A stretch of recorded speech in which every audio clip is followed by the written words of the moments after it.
Once upon a time, in a quiet Igbo village called Umuoka, we were not known for war. We were farmers, palm wine tappers, traders. Our people loved peace. We had our gods, our drums, our dances. But peace is not something you keep when your neighbors are hungry for land. The trouble started when Dili village, a powerful clan from the west, decided our land was too rich, our rivers too full of fish, our soil too soft under their greedy feet. They came at night. First in small numbers, raiders stealing goats and setting huts on fire. Then they came with weapons, charms, and warriors. We could not match them. We were outnumbered, outarmed, afraid. But we had one thing they didn't. The IROKO tree. It stood in the center of the village square. Old, silent, tall. The elders said it had been there before our fathers were born.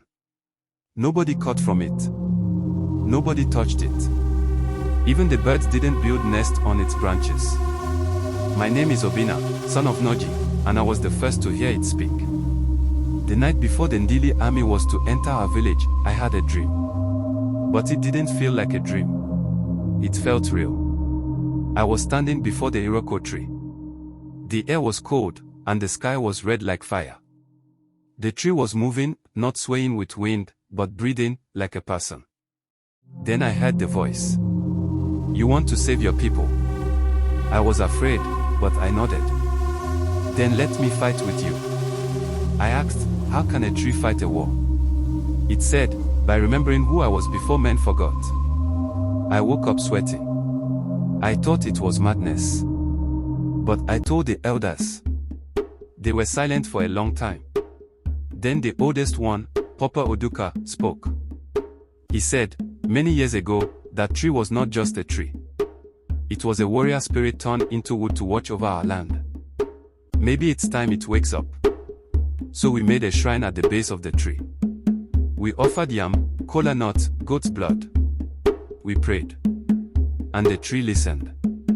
The morning of the battle, the sky was dark though the sun should have risen. We heard the Ndili drums before we saw them.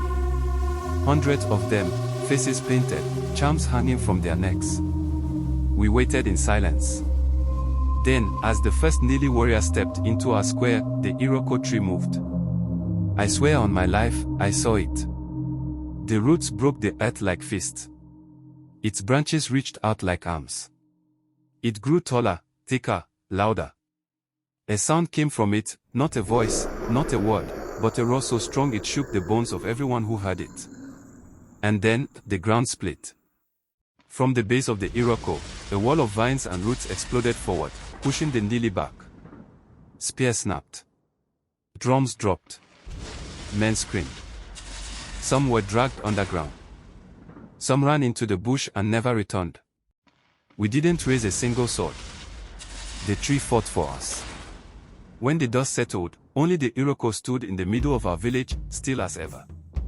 The elders poured palm wine at its roots. The women sang. From that day on, nobody doubted its power. And I, Obinna, became known not for fighting with a sword, but for hearing the voice of a warrior that had waited too long to remember itself. So if you ever pass through Umuoka and see a tall tree standing proud in the village square, don't laugh. Don't touch it. Don't speak carelessly around it. Because that tree remembers. And if our enemies ever return, it will fight again.